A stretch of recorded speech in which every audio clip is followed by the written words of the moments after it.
어제 운영위 회의가 있었습니다. 현안 질의를 했는데 상당히 의미가 있는 답변이 있었습니다. 한 가지를 확인하고 넘어가겠습니다. 윤석열 정부는 후쿠시마 오염수에 대해서 과학적인 검증을 계속 이야기했었습니다.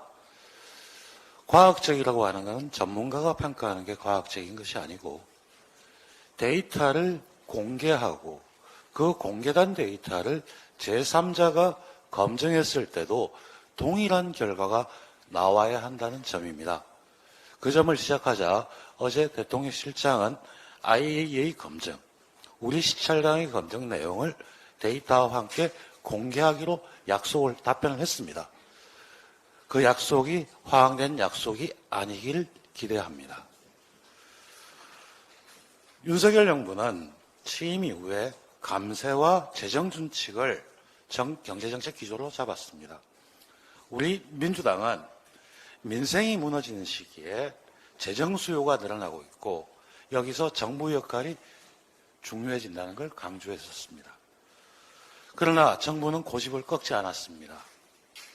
그런데 우려했던 대로 그 여파가 하나둘 드러나고 있습니다. 5월 발간된 기획재정부의 월간 재정 동향을 보면 국세 수입은 전년 동기 대비 24조 원이 감소했습니다. 세부적으로 보면 소득세가 7.1조, 법인세가 6.8조, 부가가치세가 5.6조. 그야말로 경기 침체의 어두운 그림자가 들리고 있습니다. 현재 세수 진도율을 보면 올해 말까지 작년 세입 예산보다 약 40조에서 50조가 부족하다는 전망들이 나오고 있습니다. 이런 상황에서 추경호 부총리는 강제 불용 예산은 하지 않겠다. 세상에 처음 들어본 이야기입니다. 세수가 줄어들면 지출할 돈이 없기 때문에 원래 편성된 예산을 자신들이 지출하지 않겠고 조정을 하겠다는 겁니다.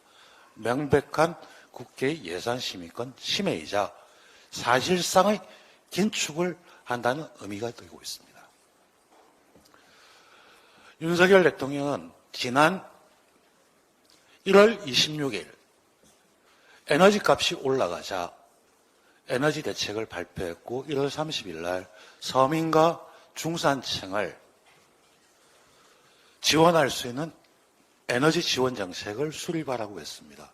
그러나 정부는 전혀 그런 정책을 하지 않았습니다. 이유는 바로 예산 부족이고 감세로 인한 것입니다. 에너지 값이 올라가는 것은 불가피한 측면이 있습니다.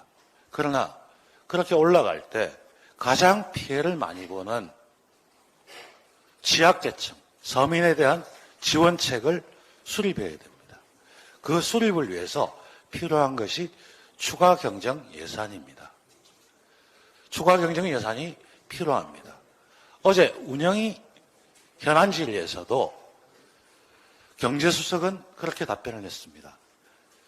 경기를 살리는 추경은 하지 않겠지만 현재의 거시지표나 여러 가지 상황을 봐서 서민과 취약계층을 보호할 수 있는 것이라면 추가 경정 예산도 충분히 논의할 만한 가치가 있다라고 입장을 바꿨습니다. 늦었지만 다행이라고 생각합니다. 이제부터라도 어려워지는 서민과 중산층을 위한 주름진 우리 경제를 살리는 추가 경정 예산안을 제출하시고 그동안의 경제정책 기조가 잘못되었다는 걸 솔직하게 인정하기 바랍니다.